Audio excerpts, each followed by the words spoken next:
French President Emmanuel Macron nominates longtime ally and leader of the centrist bloc, François Bayrou, as the new prime minister. Protests have entered their third week in Georgia as the Eurosceptic presidential candidate is expected to be sworn in. Palestinian President Mahmoud Abbas visited Italian President Sergio Mattarella on Friday.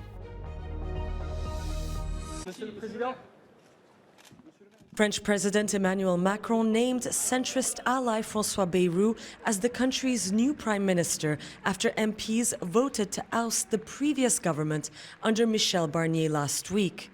But will he be able to avoid the fate of his predecessor? Alors François Bayrou peut survivre à une motion de censure parce que tout simplement, il y a deux paramètres. Le RN a dit, en tout cas Jordan Bardella, qui a l'air d'avoir pris la main côté RN politiquement, a déclaré qu'il n'y aurait pas de censure a priori. Donc on va voir sur pièce ce que va faire Bayrou.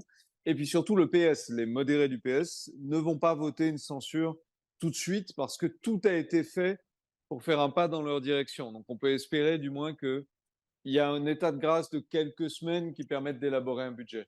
The 73-year-old politician is now tasked with the complex goal of forming a new government and passing next year's national budget plan in a bitterly divided lower house of parliament.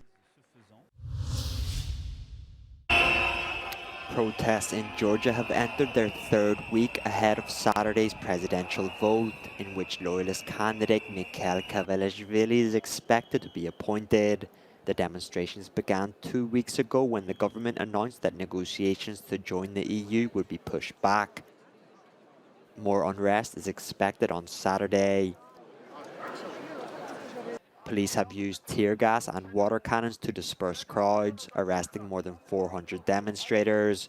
Opponents have accused the ruling Georgian Dream Party of sacrificing relations with Europe in favor of closer ties with Russia. President Zurabishvili has repeatedly spoken out in favor of the protesters, backing their stance that the October parliamentary elections were tainted by widespread irregularities. Demonstrators are asking for the release of prisoners and fresh elections.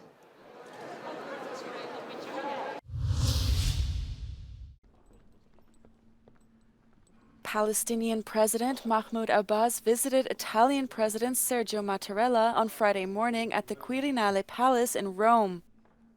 Abbas's visit to Italy reflects the diplomatic efforts of the Palestinian Authority in international forums to establish a Palestinian state and end Israeli occupation.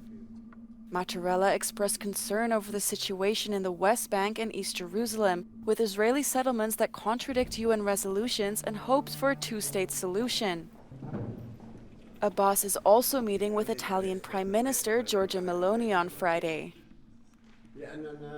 Meanwhile, Pope Francis met with Lebanese caretaker Prime Minister Najib Mikati in the Vatican.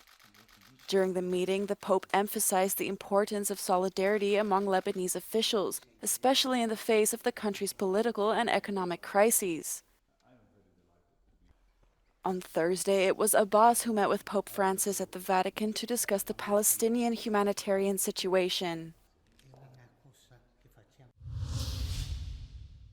Lawmakers in South Korea will hold a second vote in parliament this Saturday to impeach President Yoon Suk-yeol after his short-lived martial law decree has brought about political chaos. On Friday, opposition parties submitted a new impeachment motion against the president. Saturday's vote will require support from 200 of the 300 National Assembly's members, and only then will the matter proceed to the Constitutional Court. Last week, an attempt to remove the president failed as the ruling party blocked the impeachment vote. Refusing to resign, the embattled Yoon, in a televised speech on Thursday, declared that he would fight to the very end and defend his decision to seize control of the country.